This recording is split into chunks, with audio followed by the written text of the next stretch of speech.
Bismillahirrahmanirrahim.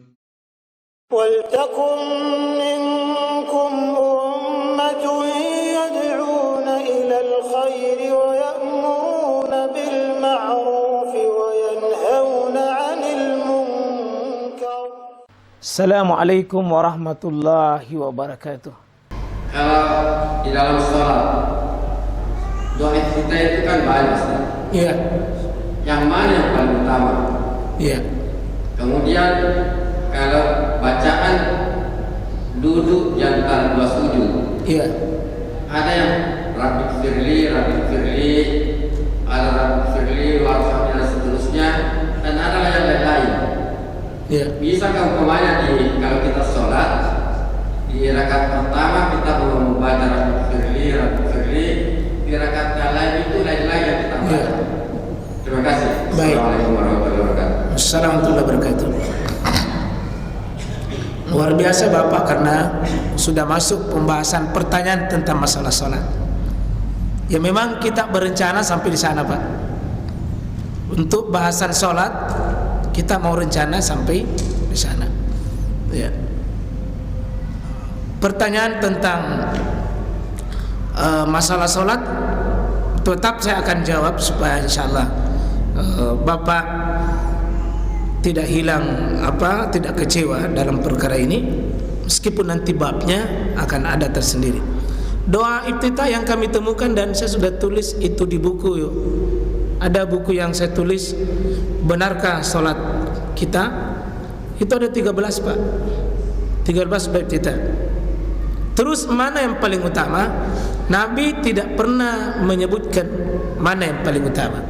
Cuma imam-imam mazhab mempelajari perkataan-perkataan Nabi dalam ucapan-ucapan itu, maka terjadi nanti beberapa pandangan, minimal 4 ulama nanti mana yang paling utama di antara doa kita itu.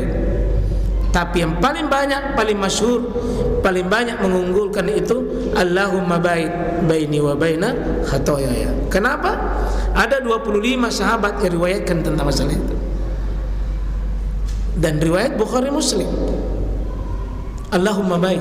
Tapi mohon maaf Pak, jangan mengatakan salah bagi orang yang membaca doa iftitah. Itu bukan Allahumma baik, banyak. Allahu akbar kabira walhamdulillahi katsira subhanallahi bukratan wasila, sampai di situ. Itu riwayat Imam Muslim. Sahih. Sampai di situ saja. Allahu akbar kabira walhamdulillahi katsira subhanallahi bukratan wasila. Sahih, sampai di situ saja. Dan itu riwayat Imam Muslim. Sahih. Sahih Pak. Ada yang baca wajhatu wajhiya lilladzi fataras samawati wal arda hanifan muslima wa ma ana minal musyrikin inna salati wa nusuki wa mahyaya wa mamati lillahi rabbil alamin la syarika lahu bidzalika umirtu wa ana minal muslimin. Ini baru sepertiganya. Tapi boleh baca wajhatu sampai habis. Jangan dipotong setengah. Yang pada umumnya kita Pak, mohon maaf, saya pernah cek, sudah 1000 orang yang saya cek bacaan sholatnya, hampir bacaan doa kita itu bermasalah Pak. Banyak pilih wajhatu, ada yang tambah Allahu akbar kabira walhamdulillah katsira subhanallahi bukratan wasila. Ini wajhatu 3 memang kesalahan di situ. Tapi tunggu dulu Pak, nanti ada pembahasannya. Akan ada nanti pembahasan, kami akan tampilkan doa iftitah, boleh Bapak pilih dan cek. Jangan-jangan pilihan tidak ada dalam riwayat itu hanya karena kebiasaan-kebiasaan kita. Adapun tentang duduk antara dua sujud, ada 5 yang kami temukan. Salah satunya itu Rabbi ghfirli. Riwayat Abu Daud, At-Tirmizi, An-Nasai, Ibnu Majah, dan sahih itu Pak. Rabbi ghfirli. Ini jurus yang paling bagus.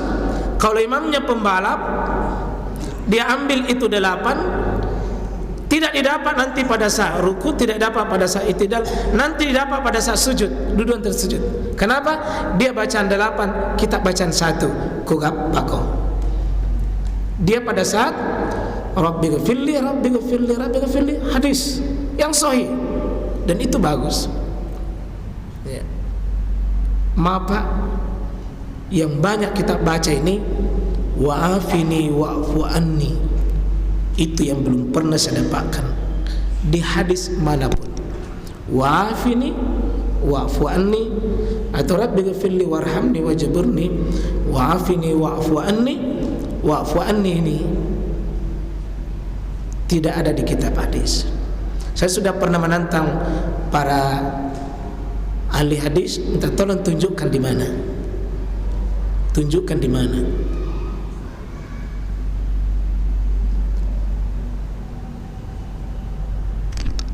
Makanya bapak-bapak yang masih sering baca itu, ada di kitab Ihya Ulumuddin di jilid 1 halaman 250. Tapi Imam Al-Ghazali juga tidak menyebutkan sumbernya dari mana. Jadi Imam Al-Ghazali mengutip, teman-teman kita banyak yang mengambil ya fikihnya dari Imam Al-Ghazali, sementara Ihya Ulumuddin itu sepakat ulama bukan kitab fikih. Bukan kita fikir. Lagi pula Ihya Ulumuddin banyak mengutip pendapat-pendapat dia, bukan dari hadis Nabi SAW. Bukan kita tidak hormati Hujjatul Islam Imam Al-Ghazali, tapi cara pengutipannya. Dan itu insyaallah Pak akan ada, nanti kita cek bacaan kita. Terus yang bagaimana hukum memakai sepatu atau pakaian dalam sholat yang terbuat dari kulit tapi dari binatang yang haram. Kita sudah pernah bahas dalam pembahasan membersihkan najis dengan cara dimasak, dengan cara dididihkan.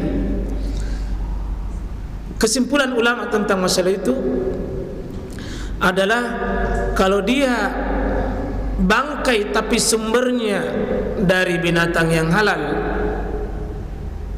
halal seperti sapi, kambing, meskipun bangkai, tapi kalau dia dicuci, dibersihkan dengan cara dimasak, maka itu boleh dibikin dompet, boleh dibikin selepeh, boleh dibikin sepatu.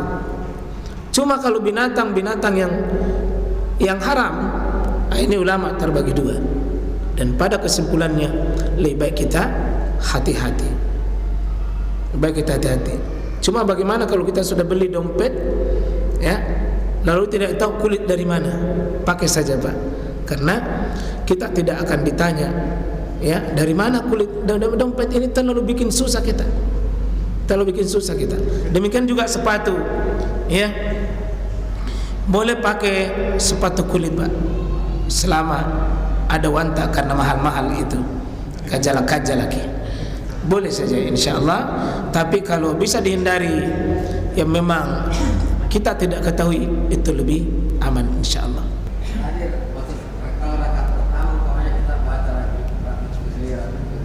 Oh iya, di rakaat pertama boleh saja Pak, boleh saja. Di rakaat pertama kita baca Rabbighfirli, rakaat kedua misalnya kita baca Allahumma ghfirli warhamni wajburni wahdini warzuqni. Boleh di rakaat yang lain Allahumma ghfirli warhamni ya wa'afini wajburni warzuqni. Boleh pakai yang nanti 1, boleh pakai nanti yang 4, boleh pakai 5, boleh pakai yang 6. Itu boleh saja Pak, tidak mesti. Sama tasyahud, banyak tasyahud itu, tasyahud awal dengan tasyahud akhir boleh tidak sama, ya, karena tasyahud itu ada 6, duduk antara sujud itu ada 5, ya, ada banyak. Jadi boleh saja beragam Pak. Iya, saya kira masih ada. Silakan Pak.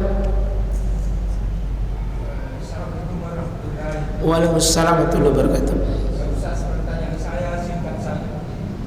Biasanya jawabannya panjang. Kalau kita salat, apa dalam agama dibenarkan kalau kita pakai kaos kaki? Iya. Satu.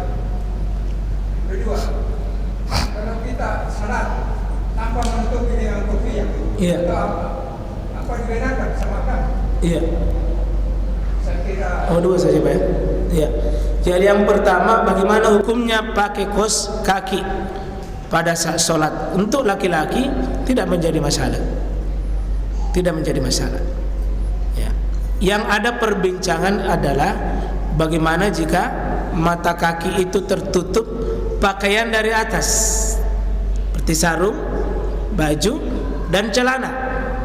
Karena itu pakaian yang terbuat dari atas. Kalau kaos itu dia agak unik, dia dipasang dari bawah.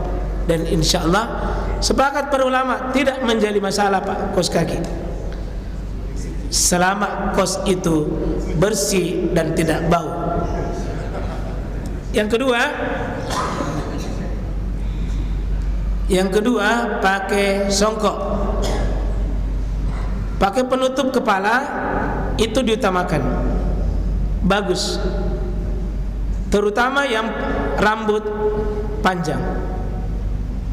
Ya, penutup kepala ini penting, terutama yang rambut panjang, karena dikhawatirkan ini 7 sujud. 7 sujud itu umirtu, kata Nabi SAW, saya diperintah an asjuda ala sab'a, diperintah kami 7 sujud ala a'da, 7 anggota sujud itu. Salah satunya adalah hajibun ala an, dahi sampai hidung. Nah, kalau rambutnya panjang baru dia turun, duluan turun rambutnya, tertutup dahinya, kata para ulama bermasalah rambutnya. Karena itu bapak laki-laki tolong waspada, jangan rambut itu panjang di depan, mendingan panjang di belakang. Gimana kalau yang suka ikat? Prinsipnya Nabi SAW itu adalah naha Rasulullah SAW ayyukafi, untuk menggulung rambut dan menggulung pakaian. Dilarang gulung begini pada waktu sholat, dilarang gulung celana pada waktu sholat, termasuk dilarang gulung rambut, termasuk mengikat, kecuali kalau memang modelnya model gulung Pak. Jadi celana tak model gulung tidak ada masalah. Yang menjadi masalah kalau mau pakai sholat baru digulung, itu dilarang. Ya, rambut laki-laki memang aslinya tidak digulung. Siapa yang bikin rambut panjang lalu dia gulung, maka sama dengan kata Nabi, hazihi maq'adatu syaitan. Siapa yang gulung rambut laki-laki, dia bikin tempat duduk syaitan di kepalanya. Jadi saya biasa kasihan kalau laki-laki begitu. Makanya kemarin saya suruh semua yang panjang rambut itu gondol ke rambut itu lebih utama. Ada orang sudah masih panjang rambut, saya bilang di sayangnya itu tempat duduknya syaitan. Saya kira seperti itu Pak. Makasih banyak. Saya kira cukup dulu. Barakallah.